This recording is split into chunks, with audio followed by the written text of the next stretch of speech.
अस्सलाम वालेकुम, कैसे हैं आप सब। तो आज हम स्टार्ट करने जा रहे हैं एक्सरसाइज 11A का क्वेश्चन नंबर 9। तो मेरे पास ये थिंक न्यू सिलेबस मैथमेटिक्स की बुक 1 है और उसका ये चैप्टर नंबर 11 चल रहा है। मैंने इस चैप्टर के नेम से एक सेपरेट प्लेलिस्ट बनाई हुई है, उसका लिंक भी नीचे डिस्क्रिप्शन में दिया हुआ है ताकि आप लोगों को इस चैप्टर से रिलेटेड तमाम सोल्यूशंस एक जगह पर आसानी से इसी प्लेलिस्ट पर मिल सकें। इसके अलावा आपको डिस्क्रिप्शन में मेरे सोशल अकाउंट्स के लिंक यानी मेरी फेसबुक प्रोफाइल, मेरी इंस्टाग्राम प्रोफाइल और मेरा ईमेल आईडी भी मिल जाएगा। आप इन्हीं अकाउंट्स के थ्रू अपने क्वेश्चंस को, सजेशंस को मुझ तक भी पहुंचा सकते हैं। तो आइए स्टार्ट करते हैं हम क्वेश्चन नंबर 9 को। इसकी स्टेटमेंट को रीड करते हैं, समझते हैं, इस फिगर को समझते हैं, फिर इसका सोल्यूशन करेंगे। तो यहाँ पे लिखा हुआ है इन दी फिगर, यानी इस नीचे दी गई फिगर में BC is parallel to DE। तो ये जो दो लाइंस यहाँ पर लगाई गई हैं इसको हम पढ़ते हैं पैरेलल टू। और इन दो लाइंस का यूज़ हम तब करते हैं जब हमने दो चीज़ों को पैरेलल शो करवाना हो। तो यहाँ पे आप इसको पढ़ेंगे BC is parallel to DE, और इसका मतलब ये लिया जाएगा कि जो लाइन BC है नीचे वाली फिगर में और जो लाइन DE है नीचे वाली फिगर में, ये दोनों आपस में पैरेलल हैं। और पैरेलल लाइंस ऐसी लाइंस को बोलते हैं जो दोनों लाइंस आपस में एक दूसरे को क्रॉस ना करती हूँ, एक दूसरे को टच ना करती हूँ। तो ऐसी लाइन जो एक दूसरे को क्रॉस ना करें, एक दूसरे को आप कह लें इंटरसेक्ट ना करें, उन्हीं को पैरेलल लाइंस कहा जाता है। तो अभी आपको यहाँ पर स्टेटमेंट में सिर्फ ये बात बताई गई है कि नीचे जो आपके पास फिगर बनी हुई है, इस फिगर में BC और DE लाइंस दोनों आपस में पैरेलल हैं। आगे कहा जा रहा है कैलकुलेट DAE, और आप देखें इस A के ऊपर ये हैट वाला सिंबल है जो कि शो करता है कि यहाँ पर एंगल की बात की जा रही है। कौन से एंगल की? उस एंगल की जो D और E के दरमियान A पे बन रहा है, इसलिए इसको पढ़ा जाएगा DAE। तो वो आपसे कह रहे हैं कि आपने DAE फाइंड आउट करके दिखाना है, यानी वो एंगल जो D और E के दरमियान A पे बन रहा है वो आपने फाइंड आउट करके दिखाना है।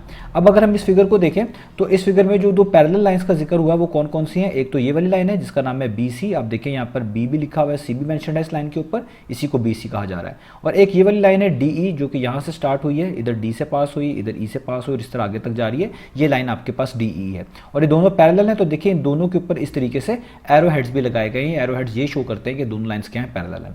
और जो एंगल हमने फाइंड आउट करना है अगर हम उसको भी ढूंढ लें तो वो एंगल है D और E के दरमियान A पर। तो यहाँ पर D मेंशनड है, यहाँ पर E मेंशनड है, A यहाँ पर मेंशनड है। तो जो लेटर बिल्कुल सेंटर पे होता है उस पे बनने वाला एंगल हम यहाँ पर मुराद ले रहे होते हैं। तो D और E के दरमियान A यहाँ पर लिखा हुआ है, तो ये A पे बनने वाला एंगल, ये वाला एंगल कहलाया जाएगा DAE। ये आपने बेसिकली फाइंड आउट करके दिखाना है। अब आपको यहाँ पे दो एंगल्स और दिए हुए हैं। एक एंगल आप देखें यहाँ पर D पे बन रहा है इस लाइन के नीचे 74 डिग्री, ये आपको गिवन है। और एक एंगल यहाँ पर E पर बन रहा है, इसके इस लाइन के बिल्कुल ऊपर आप देख सकते हैं 127 डिग्री लिखा हुआ है। तो DE लाइन की एग्जैक्टली ये ऊपर इधर बन रहा है E के ऊपर, तो ये एंगल भी आपको गिवन है। तो इन दो एंगल्स की मदद से आपने ये वाला मिसिंग एंगल जिसका नाम DAE है ये आपने फाइंड आउट करके दिखाना है। तो उम्मीद है आपको स्टेटमेंट भी क्लियर हो गई होगी और जो फिगर में चीज़ें बताई गई हैं वो भी सारी की सारी आपको पता चल गई होंगी। तो अब हम इस वर्किंग को यहाँ से रिमूव कर देते हैं ताकि दोबारा से चीज़ों को यहाँ पर डिस्कस करने में आसानी हो। अब हम इसका सोल्यूशन करते हैं। तो सोल्यूशन के अंदर हमने एक प्रॉपर्टी पुरानी यूज़ करनी है जो हम 10 चैप्टर में भी पढ़ी है, इस एक्सरसाइज के अंदर भी मैंने आपके साथ डिस्कस की है, और वो है वर्टिकली ऑपोजिट एंगल्स वाली। तो आपको मैंने बताया था कि अगर आपके पास कोई भी दो लाइन्स या दो से ज़्यादा लाइन्स भी हो सकती हैं, वो आपस में एक दूसरे को किसी कॉमन पॉइंट पर इंटरसेक्ट करें तो उस कॉमन पॉइंट के लिहाज से आमने सामने बनने वाले एंगल्स वर्टिकली ऑपोजिट एंगल्स कहलाते हैं और वो हमेशा इक्वल होते हैं। जैसे एग्जाम्पल के तौर पर अगर मेरे पास ये एक लाइन है, फॉर एग्जाम्पल इसका नाम मैं रख देता हूँ खुद से L1, और मेरे पास एक ये लाइन है फॉर एग्जांपल इसका नाम मैं रख देता हूँ L2। आप देखें ये दोनों लाइंस इस कॉमन पॉइंट के ऊपर इंटरसेक्ट कर रही हैं, इसका नाम मैं रख देता हूँ O जस्ट समझाने के लिए। तो वो एंगल जो इसी पॉइंट के साथ कनेक्टेड होगा और यहाँ पर बन रहा होगा वो एग्जैक्टली इक्वल होगा अपने ही सामने वाले एंगल के जो भी इसी सेम पॉइंट से कनेक्टेड होगा, यानी इसके। यानी अगर ये एंगल A डिग्री है तो इसी कॉमन पॉइंट से जुड़ा हुआ इसके बिल्कुल सामने वाला एंगल भी कितना होगा, वो भी A डिग्री होगा। ऐसे एंगल्स को हम वर्टिकली ऑपोजिट एंगल्स कहते हैं और ये हमेशा इक्वल होते हैं। इसी तरीके से जितना एंगल यहाँ पर बनेगा, ये वाला आप एंगल देख सकते हैं, ये भी इसी O पॉइंट से कनेक्टेड है, तो उतना ही एंगल इसी O पॉइंट से कनेक्टेड इसके सामने बनेगा, यानी इसके बिल्कुल सामने बनेगा। तो ये वाला एंगल इस अपने सामने वाले के लिहाज से वर्टिकली ऑपोजिट एंगल कहलाएगा और ये वाला A डिग्री वाला एंगल अपने इस सामने वाले के साथ वर्टिकली ऑपोजिट एंगल कहलाएगा। और वर्टिकली ऑपोजिट एंगल हमेशा क्या होते हैं, इक्वल होते हैं। अब आपने इसी प्रॉपर्टी को यहाँ पे देखना है, यहाँ पे भी वर्टिकली ऑपोजिट एंगल का कंसेप्ट यूज हो रहा है। तो मैं आपके लिए दोबारा से लाइन को यहाँ पे प्रोमिनेंट करूंगा ताकि आपको आसानी से पता चल जाए। आप इस लाइन को देखें जरा कि जो A से स्टार्ट हो रही है, B से पास हुई, D से पास हुई और यहाँ आगे तक आई, और फिर इस लाइन को देखें जो यहाँ से स्टार्ट हुई, इस D पॉइंट से गुजरी, इस तरह आगे तक गई और E पॉइंट से गुजरते हुए यहाँ तक आई। आप देखिए ये दोनों लाइन्स एक दूसरे को इस D पॉइंट के ऊपर कट कर रही हैं, D पॉइंट पर इंटरसेक्ट कर रही हैं। जिस तरह यहाँ पर भी मैंने आपको L1 और L2 को दिखाया कि दोनों लाइन्स किसी O पॉइंट पर एक दूसरे को क्रॉस कर रही थी, यही इनका कॉमन पॉइंट था। तो इस लाइन का भी और इस लाइन का भी जो कॉमन पॉइंट है जहाँ पे दोनों एक दूसरे को टच कर रही हैं वो है ये डी पॉइंट, जहाँ पे डी लिखा हुआ है। तो आप देखें इधर भी जो ऑपोजिट एंगल्स होंगे वो वर्टिकली ऑपोजिट एंगल्स ही होंगे और वो आपस में इक्वल होंगे। तो यहाँ पे जो हमें एंगल दिया हुआ है जिसके ऊपर आप देख सकते हैं यहाँ पे मेंशन किया गया 74 डिग्री, तो इस 74 डिग्री के एग्जैक्टली सामने इसी डी पॉइंट के साथ कनेक्टेड ये वाला एंगल बनता है जिसको मैं अब यहाँ पर शेड कर रहा हूँ। तो अगर ये 74 है तो इस प्रॉपर्टी के थ्रू, वर्टिकली ऑपोजिट एंगल वाली प्रॉपर्टी के थ्रू ये भी कितना होना चाहिए, ये भी 74 डिग्री होना चाहिए। और रीजन क्योंकि ये वर्टिकली ऑपोजिट एंगल बनते हैं, दो लाइंस ने एक दूसरे को क्रॉस किया इस कॉमन पॉइंट डी पर, तो जितना एंगल यहाँ पर होगा उसके सामने भी इसी कॉमन पॉइंट से जुड़ा हुआ एंगल उतना ही होगा। तो इससे आपको पता चला कि ये वाला एंगल कितना होगा, 74 डिग्री। अब इस एंगल का नाम भी है, तो इसका नाम क्या होगा, इसका नाम होगा ए डी ई, क्योंकि ये ए और ई के दरमियान डी पे बन रहा है। तो हम इधर से ही अपने इस क्वेश्चन को स्टार्ट करेंगे और सबसे पहले मेंशन करेंगे कि हमारे पास जो एंगल बन रहा है ए डी ई, डी के ऊपर आप हैट यूज़ कर रहे हैं, इसका मतलब एंगल है। तो ये एंगल कितना है, ये आपके पास है 74 डिग्री। और आगे आपने रीज़न लाजमी मेंशन करनी है। रीज़न क्या है, ब्रैकेट्स में लिखेंगे VERT डॉट यानी वर्टिकली, OPP डॉट यानी ऑपोजिट, आगे ये एंगल और आगे एस यानी वर्टिकली ऑपोजिट एंगल्स। तो ये वर्टिकली ऑपोजिट एंगल्स हैं, कहाँ पे बन रहे हैं ये भी आप मेंशन कर सकते हैं, एट डी। जो D के ऊपर यहाँ पर वर्टिकली ऑपोजिट एंगल बन रहे हैं उसकी वजह से आपने कहा है कि ADE कितना बनता है, 74 डिग्री बनता है। तो यहाँ तक तो हमें चीज़ें पता चल गई।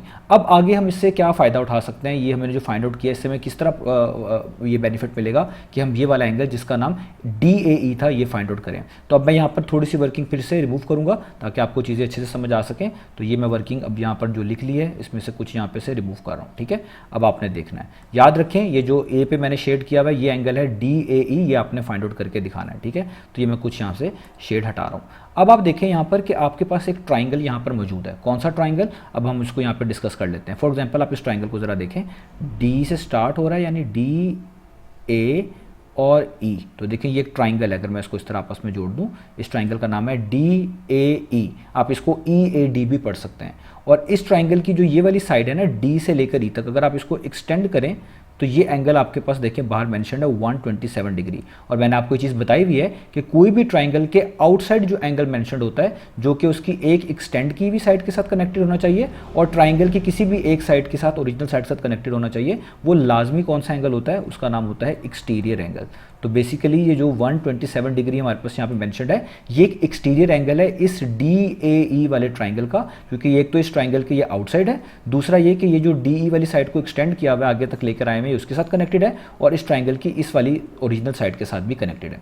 अब यहाँ पर मैंने आपको एक प्रॉपर्टी बताई हुई है, वो हम पहले भी यूज़ करते आए हैं, उस प्रॉपर्टी से बड़ी आसानी से यहाँ पर अपना रिक्वायर्ड एंगल फाइंड आउट कर सकते हैं। वो प्रॉपर्टी ये है कि किसी भी ट्राइंगल में जो आपके पास एक्सटीरियर एंगल होता है, शॉर्ट फॉर्म में लिख रहा हूँ, एक्सटीरियर एंगल ऑफ ट्राइंगल, किसी भी ट्राइंगल का जो एक्सटीरियर एंगल होता है वो हमेशा इक्वल होता है सम ऑफ ऑपोजिट इंटीरियर एंगल्स। कि कोई भी आपके पास ट्राइंगल हो उसका एक्सटीरियर एंगल हमेशा इक्वल होता है उसके ऑपोजिट इंटीरियर एंगल्स के सम के। अब आपने जो एंगल निकालना है वो DAE है, वो यहाँ पर है, ये बनता है D और E के दरमियान A पर। तो आप नोटिस करें इसी प्रॉपर्टी की मदद से आप ये निकाल सकते हैं। वो कैसे, अगर आप यहाँ पर इस चीज़ को दोबारा से देखें कि ये एंगल है एक्सटीरियर हमारा और इसके ऑपोजिट कौन से इंटीरियर एंगल आते हैं, तो इसके ऑपोजिट एक ये वाला एंगल आता है जो अभी भी हमने फाइंड आउट किया 74 डिग्री, और इसके एग्जैक्टली ऑपोजिट एक एंगल ये भी आता है जो हमने फाइंड आउट करना है जिसका नाम क्या है DAE। तो हम आसानी से कह सकते हैं कि जो एक्सटीरियर एंगल है यानी 127 डिग्री है, इस प्रॉपर्टी के थ्रू वो इक्वल होना चाहिए अपने ऑपोजिट इंटीरियर एंगल्स के सम के। तो इसके ऑपोजिट कौन कौन सा एंगल आ रहा है, इसके ऑपोजिट एक तो ये वाला आ रहा है एंगल जो हमने फाइंड आउट करना है जिसका नाम क्या है DAE, और इसमें आप ऐड कर देंगे ये वाला एंगल जो आपको पहले से बताया 74 डिग्री। तो आप नोटिस करें मैंने ये प्रॉपर्टी यूज़ कर ली कि एक्सटीरियर एंगल जो है वो इक्वल आ रहा है सम ऑफ ऑपोजिट इंटीरियर एंगल के। तो अजान हो रही है यहाँ पर, तो अजान का वेट करते हैं और फिर यहाँ से दोबारा स्टार्ट करते हैं। तो अब हम सवाल को दोबारा से स्टार्ट करते हैं। तो हमारी बात यहाँ तक हुई थी कि जो 127 डिग्री है ये बेसिकली इस DAE ट्राइंगल के लिहाज से एक्सटीरियर एंगल बनता है, और आपने ये प्रॉपर्टी पढ़ी हुई है कि एक्सटीरियर एंगल हमेशा अपने ऑपोजिट इंटीरियर एंगल के सम के इक्वल होता है। तो ये 127 डिग्री इक्वल होगा इस वाले एंगल के जिसका नाम DAE है और इस वाले एंगल के जिसका नाम 74 है, इन दोनों के सम के इक्वल होगा। तो 127 डिग्री देखें DAE और 74 डिग्री के सम के इक्वल मैंने यहाँ पर लिख दिया है। आगे आप इस प्रॉपर्टी को मेंशन भी करेंगे तो हम यहाँ पे लिखेंगे EXT डॉट, ये एक्सटीरियर, आगे एंगल किसका, ऑफ ट्राइंगल, किस ट्राइंगल का, जिसका नाम आप रख रहे हैं DAE ट्राइंगल। तो आप आगे लिखेंगे DAE ई और यहाँ पे ब्रैकेट को क्या कर देंगे, क्लोज कर देंगे। तो अब आप बड़ी आसानी से ये एंगल फाइंड आउट कर सकते हैं। आप देख सकते हैं 74 डिग्री यहाँ पर ऐड हो रहा है, इसको आप इक्वेशन के लेफ्ट साइड पे मूव करेंगे तो वहाँ जाके सब्ट्रैक्ट होगा 127 डिग्री में से, तो यहाँ पे आप लिख देंगे 127 डिग्री, ये 74 डिग्री यहाँ पर ऐड हो रहा है, वहाँ जाके क्या हो जाएगा, सब्ट्रैक्ट हो जाएगा, और यहाँ पे जस्ट के आपके पास बच जाएगा DAE बच जाएगा। अब आपने 127 में से 74 डिग्री को माइनस कर देना है, तो 127 माइनस 74 कितना होता है, वो होता है 53 डिग्री। तो आपके पास ये आंसर आ जाएगा DAE का, जो कि कितना बनता है 53 डिग्री। तो यही हमने एंगल फाइंड आउट करके दिखाना था। आप क्वेश्चन में देख सकते हैं आपको DAE ही रिक्वायर्ड था, वो ये वाला एंगल था, तो हमने ये फाइंड आउट यहाँ पर कर लिया, वो आप बनता है 53 डिग्री। तो पहले आपने वर्टिकली ऑपोजिट एंगल वाली प्रॉपर्टी यूज़ करी, उससे आपने ये वाला एंगल फाइंड आउट कर लिया, और फिर आपने देखा कि ये तो एक ट्राइंगल बन रहा था और इस ट्राइंगल के बाहर एक एक्सटीरियर एंगल भी आपको बताया हुआ था, तो फिर आपने exterior angle sum of opposite interior angles के इक्वल होता है, इस वाली प्रॉपर्टी को यूज़ करके आपने ये मिसिंग एंगल DAE भी फाइंड आउट कर लिया। तो उम्मीद है आपको क्वेश्चन समझ आया होगा। इंशाल्लाह नेक्स्ट वीडियो में मिलेंगे बाकी सॉल्यूशंस के साथ।